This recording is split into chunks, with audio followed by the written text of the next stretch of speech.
I remember sitting down in a conference room and watching this purple and blue FPS game on console and scratching my head and saying, was this really going to be it? Was this going to be the thing that defined Xbox? And obviously 10 years later it proves that that was the kind of the seminal moment for us, the beginning of Halo as an Xbox game. Not only did Halo 1 bring the FPS to the console, it also brought story. Cortana. I've spent the last 12 hours cooped up. The combination really established sort of a new genre, if you will, of FPS console story expectation. Halo did a lot of really conventional storytelling through cinematics and cool voice acting and great music, obviously.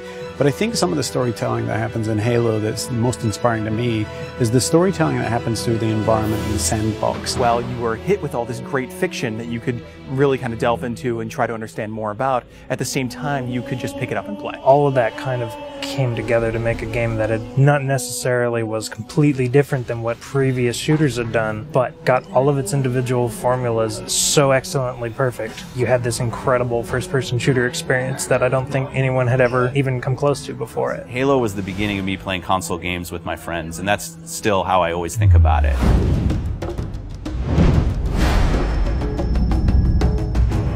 I think people have been asking for a remake of Halo 1 since Halo 2 was announced. I like to go all the way back to the day that Xbox Live came out, and the demand for Halo 1 and the ability to play, say, co-op over Xbox Live kind of started, and it built up over the years and over the years. It was the perfect timing since the 10-year anniversary was coming up. It occurred to us that there's this entire generation of people who never played the original game. If you're an 18-year-old gamer today, you were 8 when Halo came out. We did due diligence on a number of partners. The number one requirement was that it didn't impact gameplay at all. You have a classic, you have something that's just magical, right? If you go and tinker with it, you're going to lose that magic. What we really needed was someone who could work with our existing physics and gameplay engine. Saber popped up really quickly. They're like, yeah, we can do this. We can make the game look like a current generation game, and we can do it by using the original Halo 1 engine. The gameplay in Halo 1 is what's called deterministic. In other words, if you feed the engine the same input, the game will behave in the same way. And if you can apply this principle across a network, you can have two game worlds completely in sync. So rather than simulate Halo's original gameplay or Halo's original physics, we're able to actually use them completely. So the car is nice and shiny, but the engine is fairly old, but so we had to make sure that it all kind of fits together. And then we had to speed up the engine to make sure it works in today's world. We've done some deliberate things. The library is easier to navigate now. We use lighting and textures to make it a little bit simpler. The pillars are covered in holograms on one side, or they're more decorated on the other side. From what we've noticed, it actually seems to help people that aren't familiar with the library figure out where they're going. Truth and Reconciliation is one of the best examples I can give. If you come to that first interaction and then you make your way towards a cliff, you can look up and see this unbelievable skybox. And so having all these updated graphics has really made the game, to me, just more immersive. I still remember the first time I saw someone switch to graphics. I didn't know that was actually going to be a feature until I saw someone do it. In a lot of ways, it was a very, very fine balancing act. Because again, we're running all the original Halo 1 animations, so it's the original Halo 1 skeletons for those characters needed to be rebound into the updated meshes that we had brought over from Halo Reach and from Halo 3. For example, the Elite actually has an elongated neck, so they're a little bit more squat and compact. Cracking the case in 30 seconds. Welcome back, sir. We'll have you battle ready stat. Master Chief's iconic.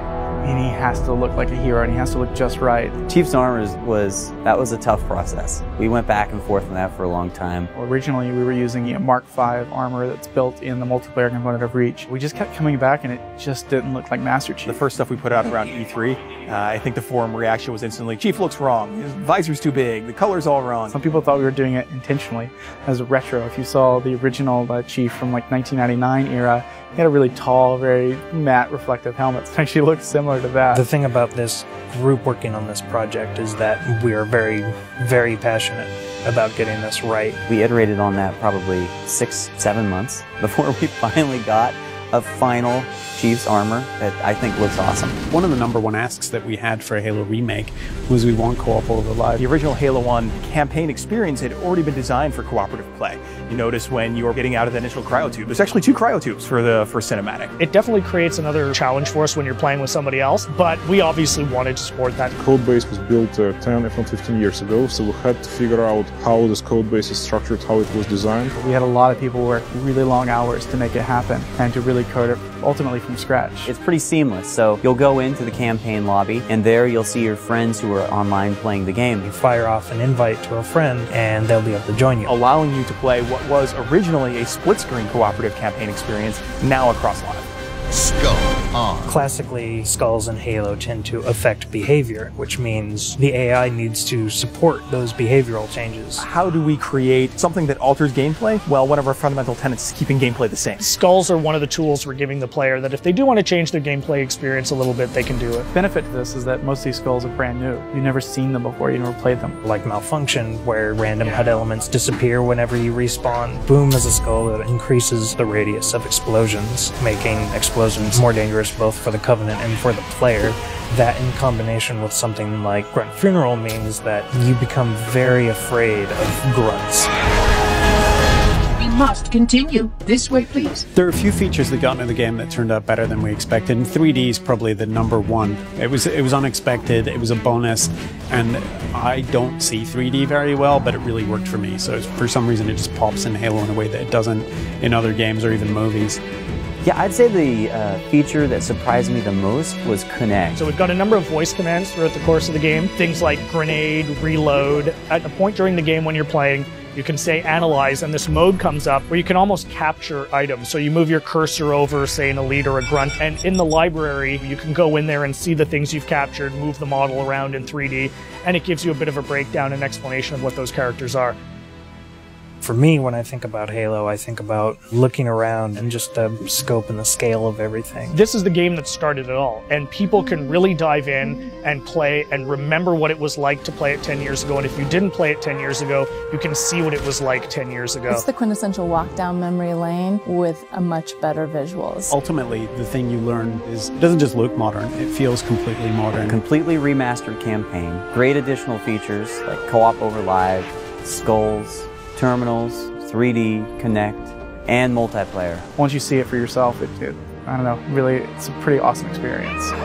There's a lot of stuff in there for $40. We're actually really excited about the fact that there's so much there, and it's a real smorgasbord of stuff for people who enjoy Halo. One of the best values that you'll find this holiday season by far.